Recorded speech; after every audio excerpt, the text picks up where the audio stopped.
Berhenti melihat hal-hal yang kecil dalam hidup ini dan mari kita memperhatikan karya Allah yang luar biasa yang telah dikerjakannya melalui Kristus dan memahami semua ini dari sudut pandangnya.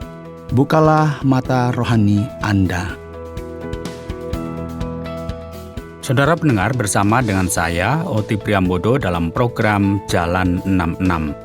Senang sekali karena bisa mempersembahkan program yang memberikan pengetahuan Alkitabiah dan menyuguhkan kepada kita jalan keselamatan. Janganlah kita melihat keadaan yang terjadi di sekitar kita, tetapi arahkanlah pandangan kita pada kasih Allah. Benar sekali, dan kini bahan pembelajaran kita pada kitab Ibrani. Tema kita kali ini adalah Allah ada di balik setiap pencobaan. Bersama dengan guru kita yaitu Pak Yohanes akan memfokuskan pada pasal yang ke-12 kitab Ibrani. Nah, apakah Anda pikir bahwa ada hal-hal tertentu yang hanya terjadi kepada Anda saja? Orang mengatakan hal-hal buruk tidak pernah datang sendirian. Jika hal-hal menjadi sulit dan rumit, tentu hal tersebut bisa menjadi parah. Jangan tawar hati, karena Allah masih ingin memberkati Anda. Anda tahu bagaimana caranya? Mari kita belajar bersama. Saudara yang dikasihi oleh Tuhan, seperti yang telah kita pelajari dari kitab Ibrani, orang Kristen dari golongan Yahudi telah menghadapi berbagai kesulitan, menghadapi masalah-masalah yang serius, dan menghadapi penganiayaan karena mereka telah membuka hati mereka kepada kebenaran akan Kristus.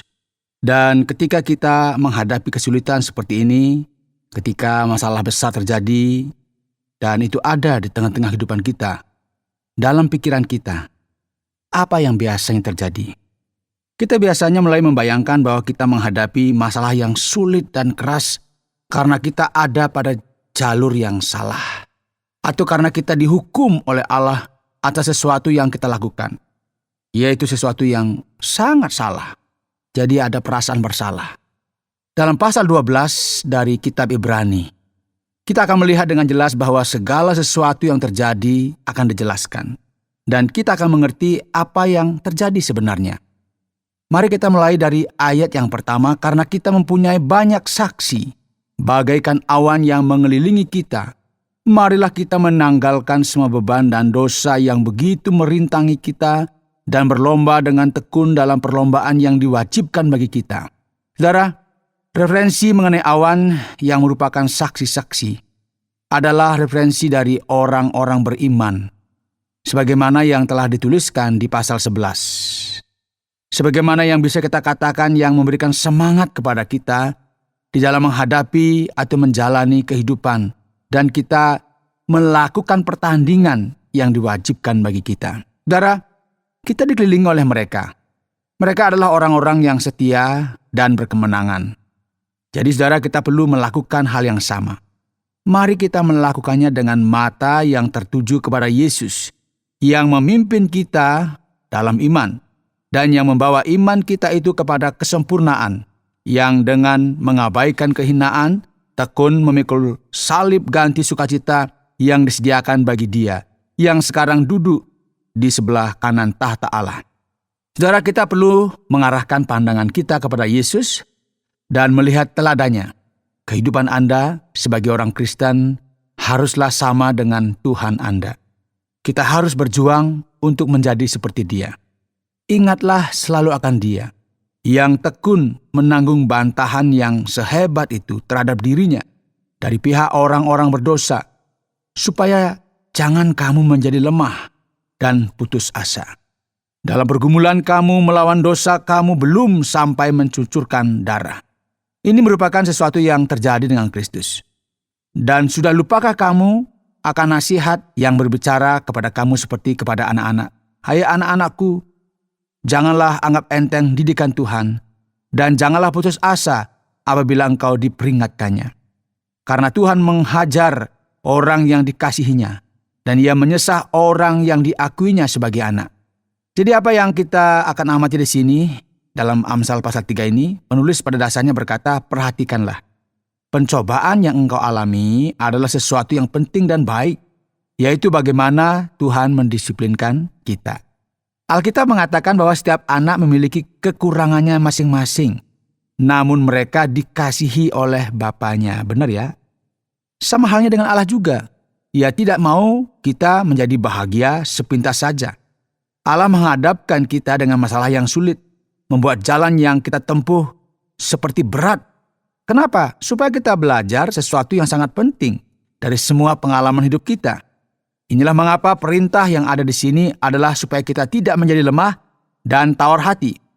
Jangan merasa sakit hati ya ketika kita ditegur. Ya, saya kenal beberapa orang yang merasa tawar hati dan mengalami luka hati dan berkata, "Aku seharusnya tidak mengalami ya hal-hal seperti ini." Berhentilah berbuat hal-hal yang seperti ini, saudara.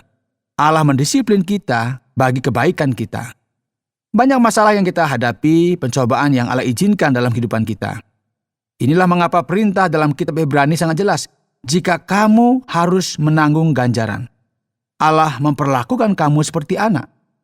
Di manakah terdapat anak yang tidak dihajar oleh ayahnya? Mari kita perhatikan. Tetapi jikalau kamu bebas dari ganjaran yang harus diderita setiap orang, maka kamu bukanlah anak, tetapi anak-anak gampang. Jadi dengan kata lain, saudara, kita perlu bersyukur atas segala hal yang terjadi, segala kesulitan dan pencobaan yang terjadi, yang memberikan sebuah bukti bahwa kita ini adalah anak-anak Allah yang sejati. Bukan anak-anak gampangan atau anak yang tidak sah, sebagaimana yang disampaikan di dalam firman Tuhan ini. Selanjutnya, dari ayah kita yang sebenarnya, itu ayat 9, kita beroleh ganjaran dan mereka kita hormati. Kalau demikian, bukankah kita harus lebih taat kepada Bapa segala roh, supaya kita boleh hidup? Sebab mereka mendidik kita dalam waktu yang pendek sesuai dengan apa yang mereka anggap baik. Tetapi Dia, Allah, menghajar kita untuk kebaikan kita, supaya kita beroleh bagian dalam kekudusannya. Ini menarik, saudara ya. Dosalah yang merusak, yang mengacaukan persepsi kita tentang dunia ini. Ketika kita menghadapi setiap permasalahan dan cobaan dalam hidup ini. Dan semua hal-hal ini diizinkan demi pertumbuhan kita dalam kekudusan. Ayat 11, memang tiap-tiap ganjaran pada waktu ia diberikan tidak mendatangkan sukacita, tetapi duka cita. Tetapi kemudian ia menghasilkan buah kebenaran yang memberikan damai kepada mereka yang dilatih olehnya. Ya, saya sangat yakin bahwa kebanyakan dari pendengar ya, saudara semua yang sedang mengikuti program Jalan 66 ini, pastilah menghadapi banyak masalah ya, pergumulan dalam hidup, mungkin itu masalah ekonomi, ya, pendidikan dan sebagainya, dan mulai berpikir bahwa apa yang saya alami ini sangat sulit ketika saya menghadapinya. Namun hari ini, saudara, ketika mereka melihat lagi ke belakang, mereka bisa melihat dengan jelas bagaimana tangan Allah yang bekerja pada saat itu. Dan mereka melihat betapa banyaknya mereka telah bertumbuh dan belajar. Dan jelas sekali bahwa inilah yang Allah kehendaki dari mereka. Jadi saudara, kita perlu berhenti sejenak dan melihat hal-hal ini dalam sudut pandang Allah. Sebab itu, jangan tawar hati. Kuatkanlah tangan yang lemah dan lutut yang goyah. Ini merupakan sebuah bisnis yang serius, saudara. Dan ada beberapa nasihat yang diberikan dalam pasal 12 ini. Dalam bagian akhir yang dengan jelas berkata, jangan menyerah. Jangan biarkan pencobaan-pencobaan ini, peperangan ini, permasalahan ini yang merupakan pencobaan dari Tuhan. Jangan kita sampai salah mengerti. Berusahalah hidup damai dengan semua orang dan kejarlah kekudusan. Sebab tanpa kekudusan, tidak seorang pun akan melihat Tuhan. Nah, ketika seseorang mulai merasa salah dan tawar hati, mereka mulai membuat sebuah usaha untuk hidup seturut dengan kehendak Allah, untuk menyenangkannya. Jagalah supaya jangan ada seorang pun yang menjauhkan diri dari kasih karunia Allah, agar jangan tumbuh akar yang pahit yang menimbulkan kerusuhan dan yang mencemarkan banyak orang. Dengan kata lain, saudara, jangan ada seorang pun yang mengizinkan akar pahit atau akar yang beracun tumbuh di hati kita, menghancurkan persekutuan kita dengan umat Allah atau dengan teman-teman seiman. Janganlah ada orang yang menjadi cabul atau yang mempunyai nafsu yang rendah seperti Esau, yang menjual hak kesulungannya untuk sepiring makanan. Ia memandang rendah hal-hal rohani. dan menjualnya begitu saja. Esau mengejar haknya setelah itu dengan linangan air mata. Namun ia tidak pernah mendapatkannya. Ini adalah gambaran dari seseorang yang jatuh dalam sebuah kemurtadan. Kita harus berdiri teguh karena masih ada banyak sekali hal-hal yang ada di depan. Firman Tuhan juga akan menyebutkan di sini pengalaman yang luar biasa yang dialami oleh Musa yang melihat hadirat Allah di Gunung Sinai. Anda ada dalam sebuah perjalanan, saudara.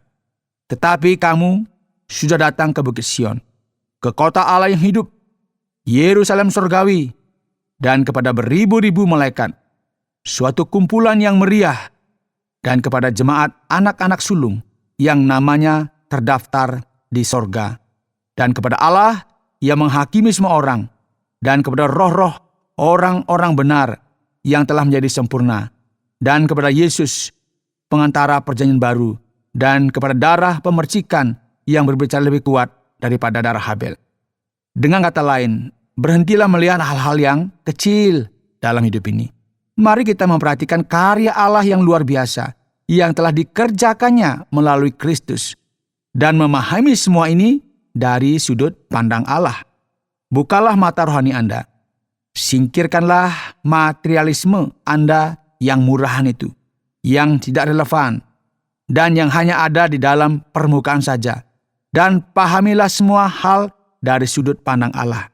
Inilah mengapa pasal ini akan diakhiri dengan ayat 28. Jadi, karena kita menerima kerajaan yang tidak tergoncangkan, marilah kita mengucap syukur dan beribadah kepada Allah menurut cara yang berkenan kepadanya, dengan hormat dan takut.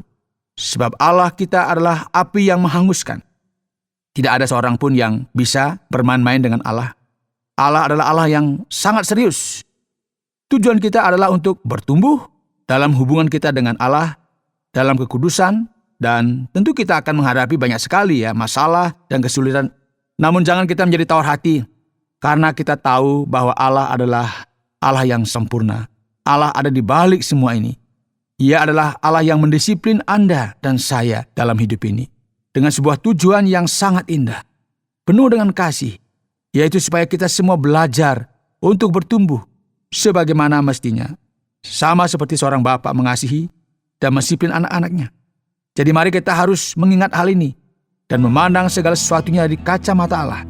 Dialah yang ada di balik setiap masalah dan pencobaan kita. Anda sedang mendengarkan Jalan 66 dalam rangkaian pembahasan Ibrani pasal yang ke-12 yang telah dijelaskan oleh Pak Yohanes dengan topik Allah yang ada di balik setiap pencobaan.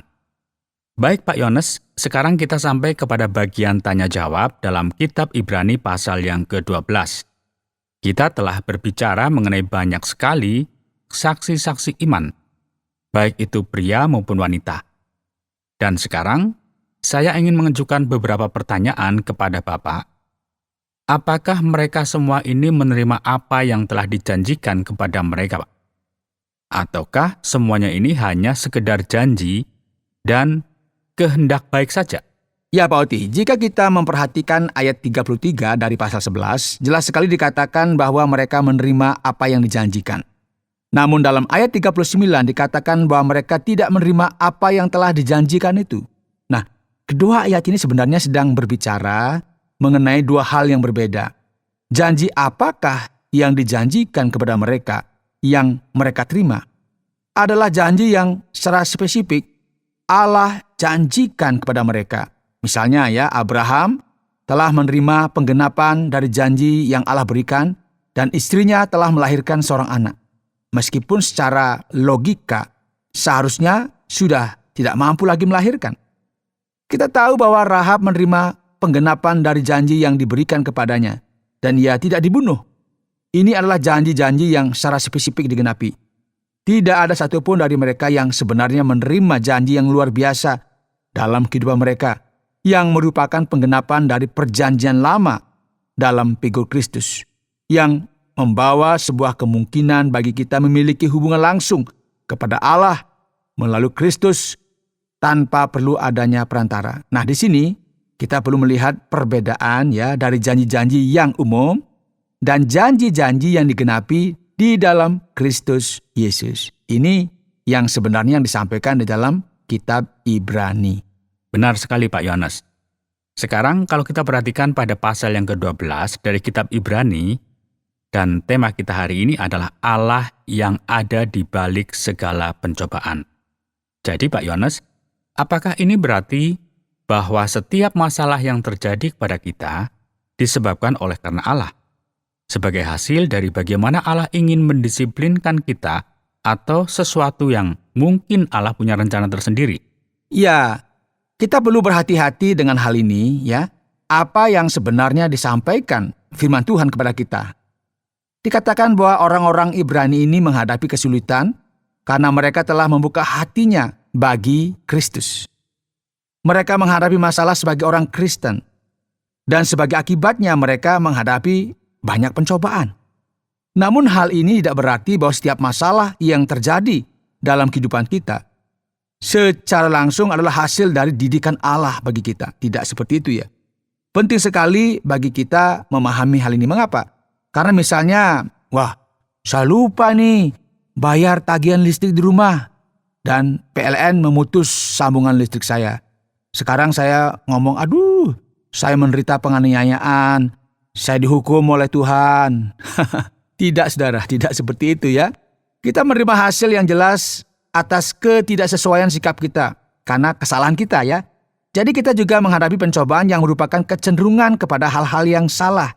Ini semuanya tidak berasal dari Allah. Ini semua berasal dari lubuk hati kita yang jahat, kita yang keliru. Kita menghadapi konsekuensi atas dosa-dosa dan kesalahan-kesalahan kita. Ketika seseorang makan terlalu banyak, yang terjadi adalah apa?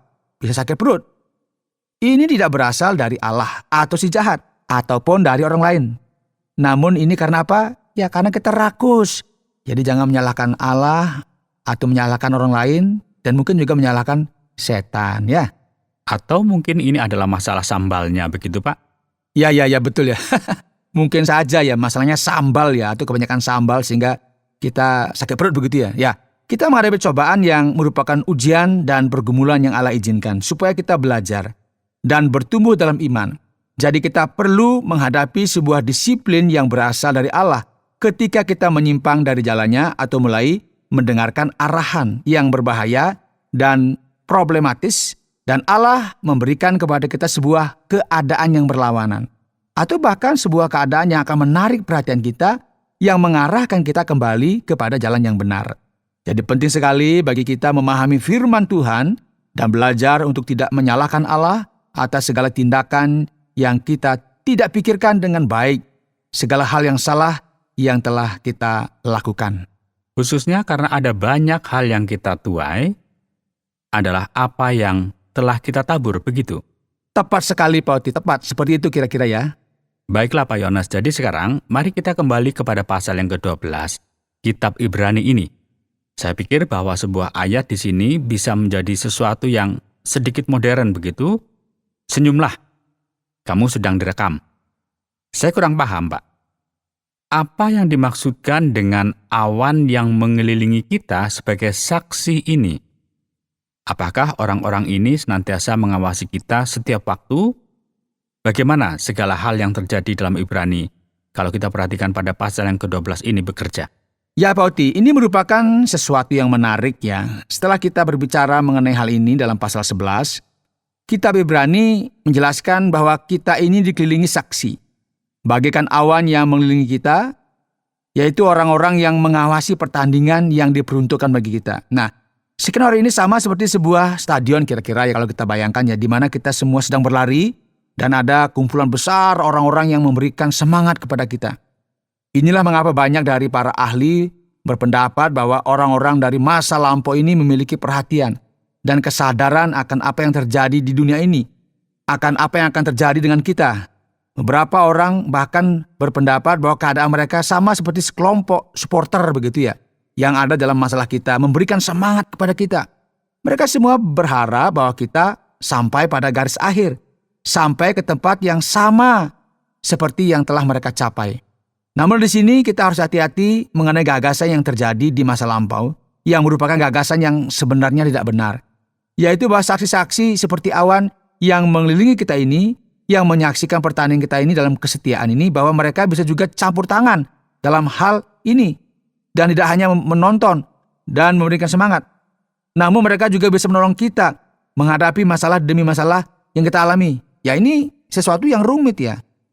Tidak ada kemungkinan untuk orang-orang yang sudah mati menjadi pengantara bagi kita. Nah, ini harus kita clearkan dulu ya. Mereka memang memberikan semangat kepada kita. Mereka ingin supaya kita sampai pada garis akhir, menjadi bagian dari keluarga ini, namun mereka tidak bisa turun ke bumi dan membantu kita menghadapi persoalan. Atau mencambuk kita supaya kita berjalan lebih cepat, begitu Pak Yohanes? Iya, atau mungkin seperti itu ya. Gagasan ini sebenarnya tidak benar ya. Namun pada umumnya gagasan yang kita miliki adalah yang satu ini, yaitu bahwa kita memiliki teladan mereka ini, yang telah ditetapkan bagi kita. Kita tidak bisa melihat mereka, namun mereka sepertinya sadar akan apa yang terjadi dengan kita di dunia ini. Jadi mereka melihat kita dari tempat duduk yang terbaik ya Pak? Kurang lebihnya seperti itu Pak Oti. Jadi sekarang kita bisa mengakhiri bagian tanya jawab ini, yaitu mengenai anak gampang dan anak asli. Apakah Allah memiliki anak yang sah? Dan apa yang dimaksud di sini untuk menjadi anak-anak dalam bagian ini Pak? Ya, ini merupakan sebuah pertanyaan yang penting Pak Oti ya. Sebenarnya Allah adalah Allah yang tidak memiliki anak sah manapun. Ketika firman Tuhan berkata, maka kamu bukan anak tetapi anak gampang. Ya, hal ini secara sederhananya berarti bahwa Anda bukanlah anak Allah, begitu ya. Jadi setiap anak Allah adalah anaknya yang sah. Jadi sekarang kata anak di sini berarti bahwa orang tersebut memiliki sifat yang sama dengan ayahnya. Ketika seseorang menjadi anak-anak Allah, mereka akan memiliki sifat-sifat Allah juga dalam diri mereka. Hal ini menunjukkan kepada kita bahwa meskipun ya secara umum kita berkata, setiap kita adalah anak-anak Allah. Semua kita sama. Dalam beberapa hal tertentu, setiap orang adalah anak-anak melalui Adam. Setiap orang di dunia ini telah diciptakan oleh Allah. Namun dalam hal rohani, menjadi anak Allah, kita harus memahami bahwa Kristus adalah Sang Imam Agung. Kita perlu menerima kurbannya dan ada dalam hubungan pribadi dengan Allah. Memiliki sifat baru yang tinggal dalam setiap mereka yang menerima Kristus dalam kehidupan mereka. Jadi tidak ada gunanya jika seseorang telah lahir sebagai orang Kristen, dalam keluarga Kristen, tanpa memahami dan mengenal siapakah Kristus itu, dan menjadi anak Allah yang sah. Hanya melalui hal ini sajalah kita bisa menjadi anak Allah yang sejati, sesuai dengan apa yang kita baca dalam kitab Ibrani ini. Nah, oleh sebab itu, ia berkata, jika Anda duduk-duduk saja, hidup sebagaimana yang Anda mau, tanpa disiplin sama sekali, maka jangan khawatir karena Anda bukanlah bagian dari proses ini. Mungkin Anda bagian dari kelompok, namun Anda adalah orang asing dan bukan bagian dari keluarga Allah. Jadi, setiap orang haruslah memperhatikan kehidupan mereka hari ini. Apakah Anda yakin bahwa Anda adalah anak-anak Allah? Atau apakah Anda salah masuk dalam kelompok ini? Bukalah hati Anda bagi Kristus dan jadilah anak-anak Allah yang sejati. Ada orang yang berkata bahwa Allah adalah Bapa. Namun Bapa juga mendisiplinkan anak-anaknya. Baik Pak, untuk mengakhiri bagian ini, apa pendapat Pak Yohanes mengenai frasa ini? Allah adalah api yang menghanguskan. Apakah kita perlu memberikan tanda api dalam Alkitab kita begitu? Ya Pak Oti, ini adalah sesuatu yang sangat penting dan kita juga perlu memahami hal ini dengan benar. Kita perlu berhenti sejenak dan memperhatikan firman Tuhan supaya kita memahami ungkapan ini dan memahami arti yang tepat dari ayat ini. Karena jika kita mencampur adukan semua ini dan tidak menerjemahkan hal ini dengan tepat, maka akan parah. Jadi apa yang dimaksud dengan api yang menghanguskan? Gagasannya di sini bukanlah mengenai panas atau kilauan cahaya ya. Api adalah sebuah simbol yang penting dan sebuah metafora akan penyucian, karena banyak sekali hal-hal yang disucikan dengan api, khususnya barang-barang logam. Ya, ketika Alkitab berkata bahwa Allah adalah api yang menghanguskan, ini adalah sebuah referensi akan kekudusan Allah. Allah itu sangat kudus dan suci, dan pada saat yang bersamaan, api juga memiliki sebuah arti lain dalam bahasa Alkitab. Di berbagai tempat, ya ini berkaitan dengan penghakiman. Api yang menghanguskan, memberikan sebuah gambaran yang lebih jelas. Jadi apa yang dimaksudkan dengan bagian ini? Mari kita semua memperhatikan dengan baik ya, karena Allah kita adalah Allah yang kudus. Dia adalah Allah yang benar dan jujur, Allah yang sempurna dan sangat kudus. Karena Allah adalah Allah yang sebagaimana disebutkan di atas, Allah juga serius mengenai hal ini. Nah, semua ini tidak akan bisa diselesaikan hanya dengan duduk dan minum kopi ya, meskipun ada api yang membara di sana. Allah adalah Allah yang benar, ya, serius dan kudus. Jadi setiap orang yang tidak ingin serius terhadap kurban yang telah dilakukan oleh anaknya, pasti akan menderita di bawah penghakimannya, dan penghakimannya adalah penghakiman yang mengerikan. Jadi, mari kita memperhatikan hal ini. Kalau tidak, pasti kita akan terbakar, Pak Yohanes. Tepat sekali ya, kita perlu berhati-hati ya berurusan dengan Allah dengan serius. Jika tidak, kita akan menghadapi sebuah masalah yang besar. Baik Pak Yohanes, terima kasih banyak untuk penjelasan yang sudah diberikan. Kita telah banyak belajar tentang Allah. Karena itu tetaplah untuk bersama dengan kami. Kita akan sampai pada bagian kesimpulan dari pasal yang ke-12 kitab Ibrani ini. Hari ini kita belajar dari Ibrani pasal 12. Tema kita adalah Allah yang ada di balik setiap pencobaan yang kita alami. Kita belajar mengenai sesuatu yang penting. Disiplin dan pencobaan tidak melukai siapapun. Kita hidup dalam sebuah masa di mana orang banyak salah paham akan banyak hal. Setiap orang protes di sini dan di sana, komplain tentang segala sesuatu, dan memberikan tuntutan yang tidak tepat, serta menuntut hak-hak mereka dengan sikap sombong dan memberontak. Kadang-kadang perasaan yang sama juga kita nyatakan kepada Allah. Manusia biasanya berpikir bahwa Allah wajib melakukan apa yang menyenangkan mereka, dan bahwa Allah harus memanjakan mereka. Cara pikir yang seperti inilah yang salah. Alkitab berkata bahwa seringkali kita mengasihi seseorang, kita juga tidak selalu setuju dengan mereka. Seringkali kita mempertanyakan Allah, namun Anda tahu bahwa Ia tahu apa yang terbaik untukmu. Jadi berhentilah menggerutu, berhentilah bersungut-sungut, jangan biarkan akar pahit menguasai hatimu. Dan ketahuilah bahwa disiplin dan percobaan tidak akan menyakiti kita. Kiranya Allah memberkati kehidupan Anda. Saudara pendengar, karena waktu yang tidak memungkinkan, kita akhiri program Jalan 66 kali ini. Kami menantikan Anda untuk tetap mengikuti pelajaran berikut dalam lanjutan pembelajaran Alkitab yang memberikan pelajaran menyeluruh tentang firman Tuhan. Jika Anda memiliki pertanyaan atau berespon terhadap topik berhubungan dengan program ini, silakan menyampaikan melalui WhatsApp ke nomor 081 333 777 386. Terima kasih atas perhatian Anda.